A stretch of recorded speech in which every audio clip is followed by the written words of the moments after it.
आपके लिए इंडिया गठबंधन क्या कर रहा है कि जैसे ही हमारी सरकार बनी आपके खाते में ठकाठक खटाखट खटाखट 2,500 रुपए हर महीने। इंडिया गठबंधन जो आपसे वादा कर रहा है खाद्य सुरक्षा गारंटी, 7 किलो राशन हर आदमी को फ्री, 7 किलो राशन हर आदमी को फ्री और 450 रुपए में गैस सिलेंडर। याद है नरेंद्र मोदी जी नारा लगा करके आए थे कि बहुत हुई महंगाई की मार, अब की बार मोदी सरकार 2014 में।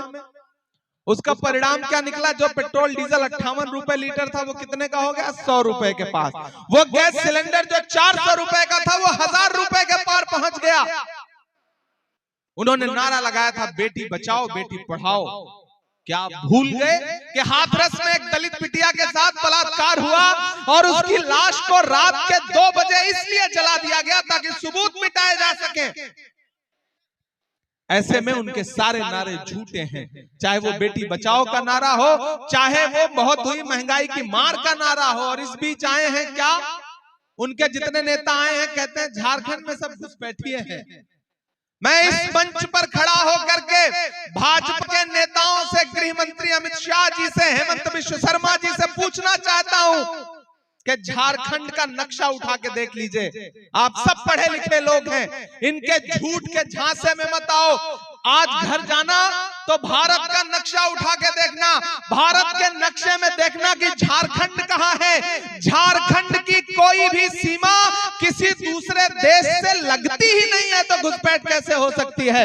मैं डिबेट करने को तैयार हूं। भाजपा का बड़े से बड़ा नेता बैठ जाए, हिमंता बिश्व शर्मा बैठ जाए, अमित शाह जी बैठ जाए, अगर ये साबित कर दे कि झारखंड की कोई भी सीमा बांग्लादेश से या किसी दूसरे देश से लड़ती है, तो मैं राजनीति करना छोड़ दूंगा। ये झूठ बोल रहे हैं, ये आपको बरगला रहे हैं, ये आपको धोखा दे रहे हैं, क्योंकि ये धोखेबाज लोग हैं। इनका काम है बात कुछ और करना, फायदा कुछ और उठाना। ये आपसे झूठ बोल के नारा लगाएंगे, ये कहेंगे कि बटोगे तो कटोगे, आप कहोगे कि जुड़ेंगे तो पढ़ेंगे तो आगे बढ़ेंगे। झारखंड जुड़ेगा, आगे बढ़ेगा, पढ़ेगा और हेमंत सोरेन और कांग्रेस और आरजेडी गठबंधन की जो सरकार है उसको फिर से रिपीट करेगा, विकास के पथ पर आगे बढ़ेगा।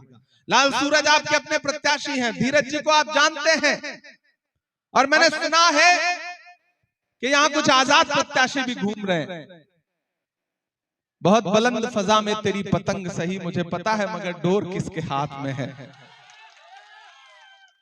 एक बात आप जान लो पांकी वालों, भाजपा बहुत शातिर है।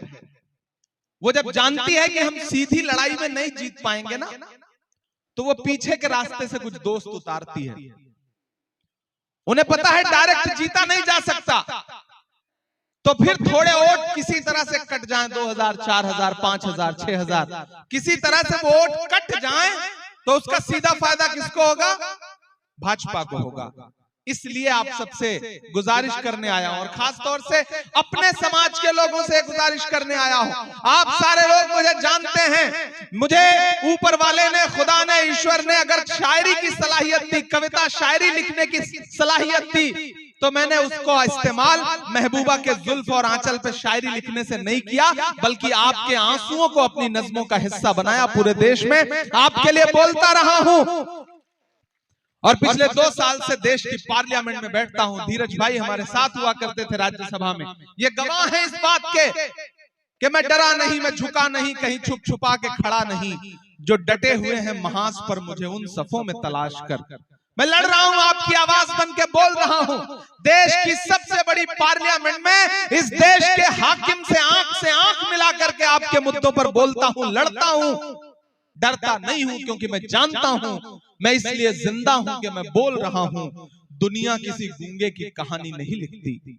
मैं लड़ रहा हूं, मैं बोल रहा हूं, मैं उस बुनियाद पर आपसे ये कहने आया हूं। मैं कल बिहार था, गया में, परसों महाराष्ट्र में था, आज पांकी पहुंचा हूं। तो इसलिए पहुंचा हूं क्योंकि भाजपा की बांटने की राजनीति से होशियार रहने की जरूरत है। और मैं अपने समाज के लोगों से विशेष तौर पे कह रहा हूं कि आपको और होशियार रहने की जरूरत है, क्योंकि वो जानते हैं जैसे ही आपका